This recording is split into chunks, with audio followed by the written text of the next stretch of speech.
Hello students, I am Pankaj Kumar Shrivastava. आज मैं आप लोगों को क्लास 12th की मैट्रिक्स यानी अवयव चैप्टर बताऊंगा।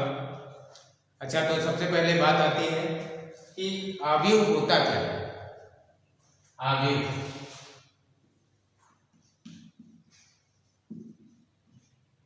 यानी मैट्रिक्स।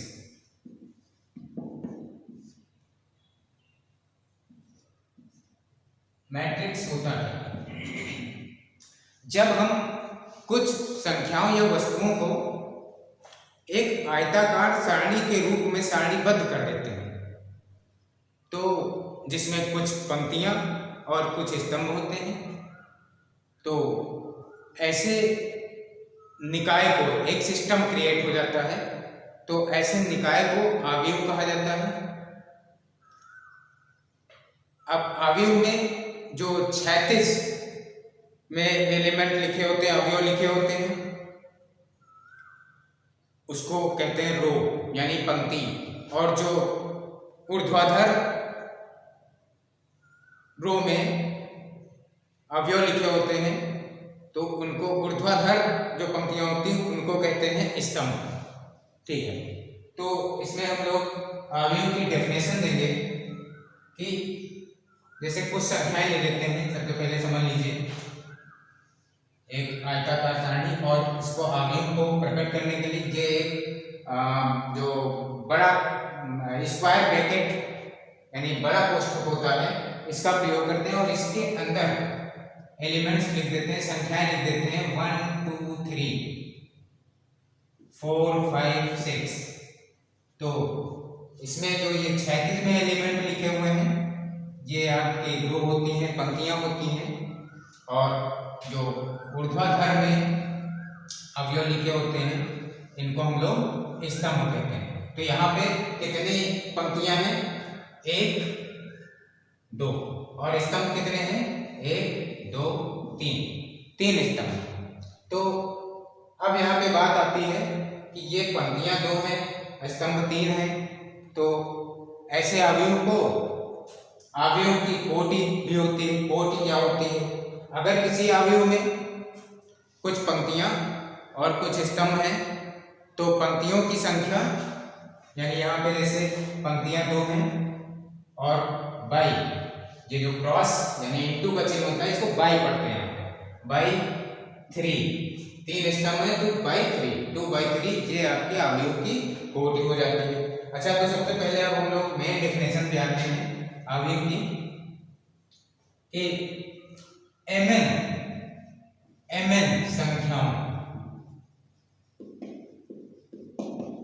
mn संख्याओं के एक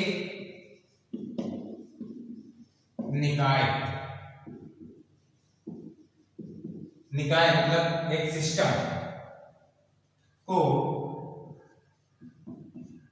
m पंक्तियों, जहां इसमें m इंटू m है, तो mn संख्याएं हैं, उसमें ये पहले वाला m क्या है? पंक्तियों की संख्या है। m पंक्तियों तथा n स्तंभों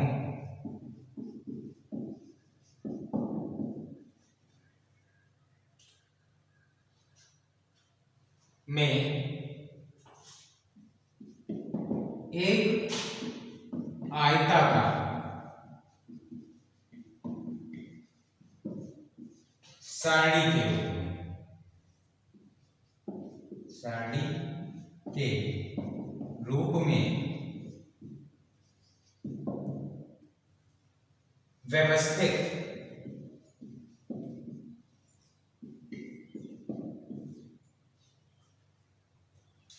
करने को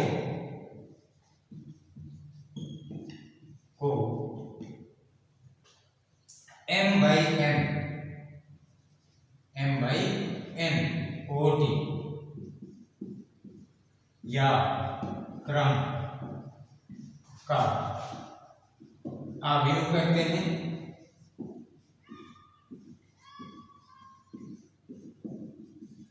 अब यहाँ पे m by n, जैसे हमने 2 पंक्तियां और 3 स्तंभ लेके आपको मैट्रिक्स बताया। उसी तरह से अगर m/n यानी m पंक्तियों और n स्तंभों को अगर लेकर के आव्यूह बनाए तो उसमें m संख्याएं लिखना 1 2 करके तो संभव नहीं होता है। तो इसको एक सिंबल दे देते हैं, कुछ सिंबॉलिक नंबर्स ले लेते हैं कि आव्यूह कहते हैं, और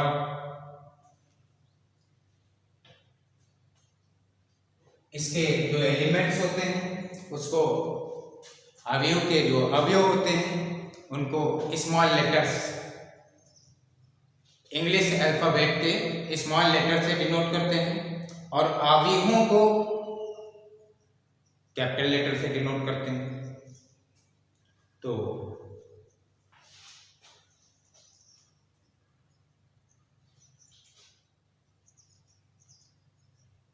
प्रायः आव्यूह को अंग्रेजी के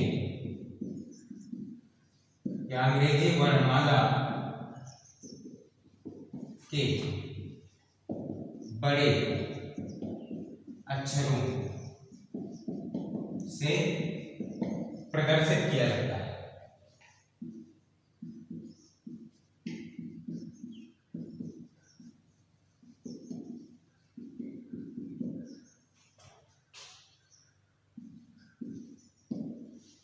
अब हम आएंगे एक अवयव लिखेंगे, उसके माध्यम से बताएंगे आपको।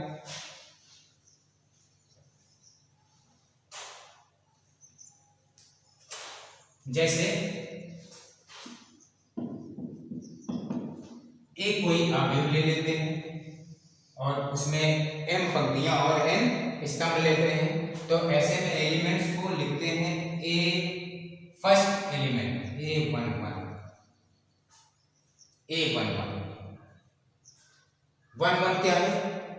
इसमें जो पहला नंबर है वो पंक्तियों की संख्या को डिनोट करता है और दूसरा नंबर जो होता है वो स्तंभों की संख्या को प्रदर्शित करता है। जैसे a11 ये पहला स्तंभ है, पहली पंक्ति।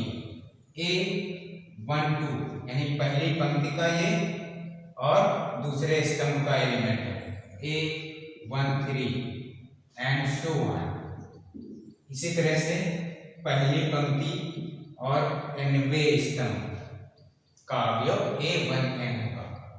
a अब दूसरी पंक्ति है और पहला स्तंभ है तो 21, a22, a23 and so on. a दूसरी पंक्ति यानी second row and nth column यानी nवां स्तंभ।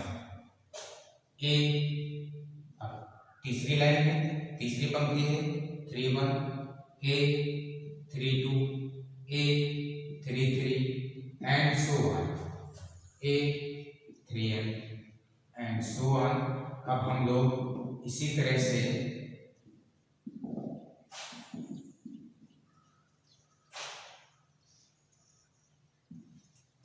mth रो में आएंगे, mवीं पंक्ति में आएंगे, तो ये आपकी mवीं पंक्ति होगी और स्तंभ कौन सा होगा? पहला m1, a, m2, a, m3 and so on a, और ये mवीं पंक्ति और nth स्तंभ कॉलम होगा mवीं रो और nth कॉलम होगा यानी mn।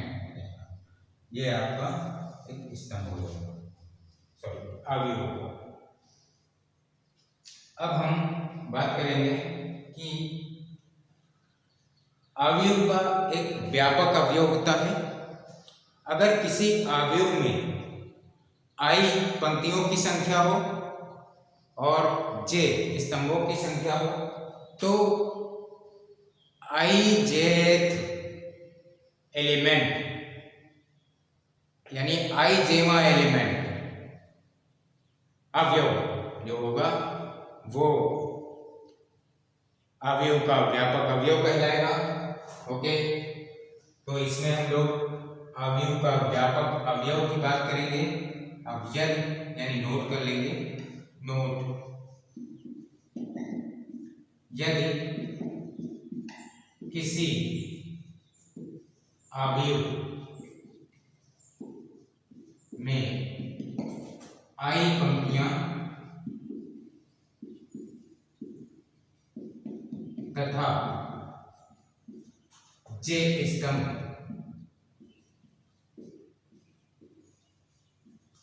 हूं तो उस अवयव का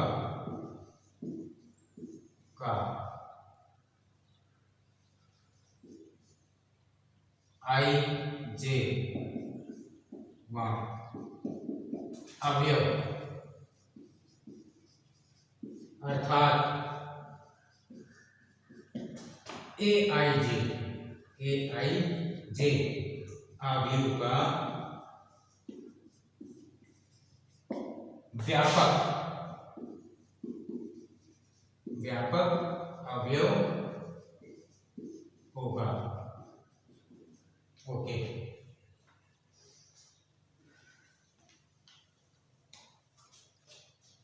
अब यहाँ पे हम लोग बात करेंगे कि अवयव है आयताकार सरणी में व्यवस्थित अवयव हैं। तो आयत में जैसे दो विकर्ण होते हैं, एक आपका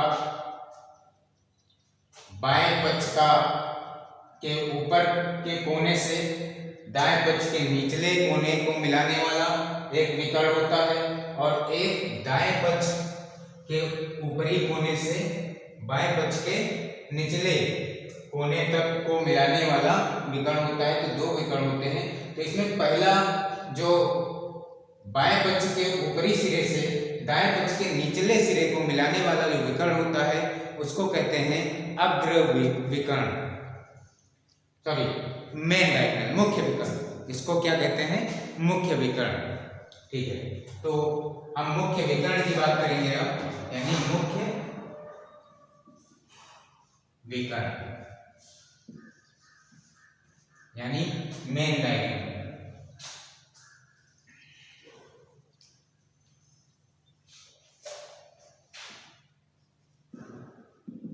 मेन डायगोनल किसी भी अवयव के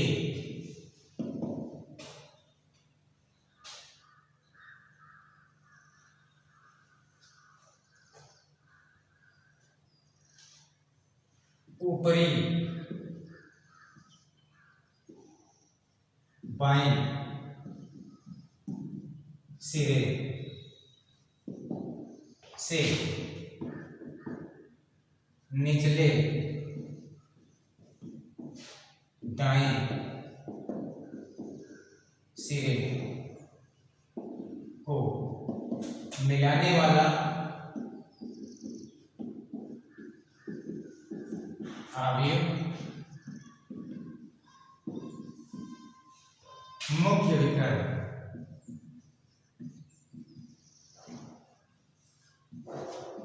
कहलाता है। ठीक है, जैसे अगर हम कोई एक मैट्रिक्स ले लेते हैं 1 2 3 4, तो इसमें बाएं सिरे का ऊपरी बायां सिरा कौन सा है? ये, और निचला दायां सिरा ये है। तो इसको मिलाने वाला ये जो विकर्ण होता है मेन डायगोनल होता है। ठीक है,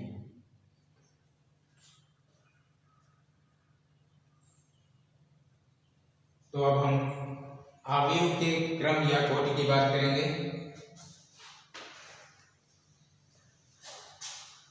अभी जैसा कि हमने बताया कि किसी भी अवयव में अगर m पंक्तियां हों और n स्तंभ हों तो m/n उस अवयव की कोटि होती है, और इसको क्रम भी कहते हैं, यानी ऑर्डर ऑफ मैट्रिक्स, यानी अवयव की कोटि या क्रम को क्या कहते हैं? Order of matrices. मैट्रिसेस क्या है? मैट्रिक्स का ये प्लूरल फॉर्म है, मैट्रिसेस। ठीक है, मतलब कितने भी मैट्रिसेस हों उनमें सब में ऑर्डर होगा, यानी कोटि होगी और क्रम होगा। ठीक है, देखिए यदि किसी अवयव में m पंक्तियां तथा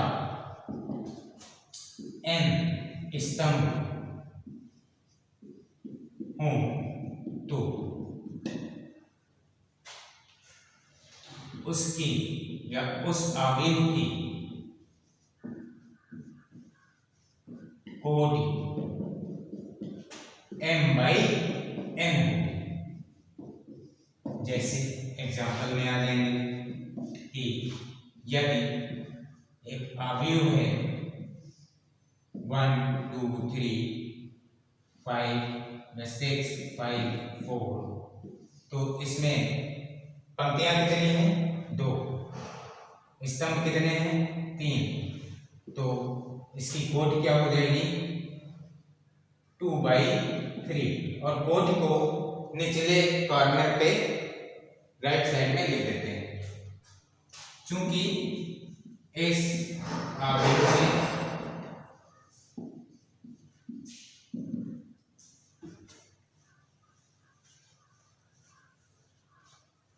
अवयव में दो पंक्तियां तथा 3 स्तंभ हैं, इसलिए इसकी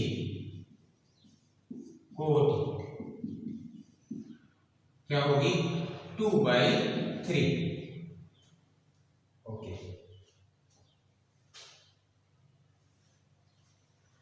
अब नेक्स्ट हम लोग एलिमेंट्स, अभी हालांकि हमने बता दिया है कि किसी भी अवयव में जो संख्याएं होती हैं या जो भी अवयव होते हैं, अवयव में जो वस्तुएं लिखी जाती हैं वो सब उस अवयव के तत्व कहलाते हैं, एलिमेंट कहलाते हैं। लेकिन फिर भी अब उसको हम डिफाइन करेंगे।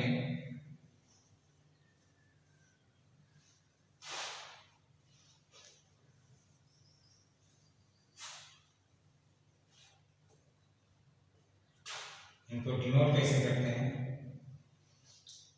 अवयव के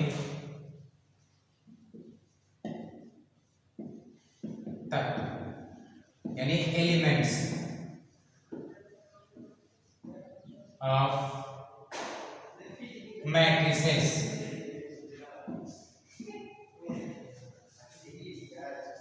एलिमेंट्स ऑफ मैट्रिसेस, तो अवयवों के तत्वों को प्रायः अंग्रेजी वर्णमाला के स्मॉल लेटर से यानी छोटे अक्षरों से प्रदर्शित किया जाता है। अवयव के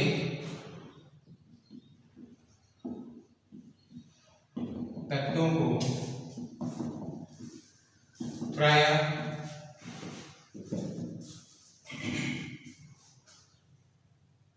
अंग्रेजी वर्णमाला के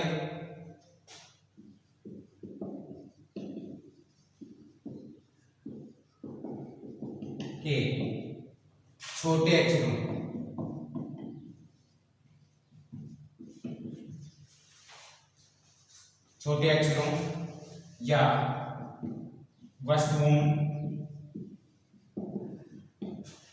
आदि से प्रदर्शित किया जाता है।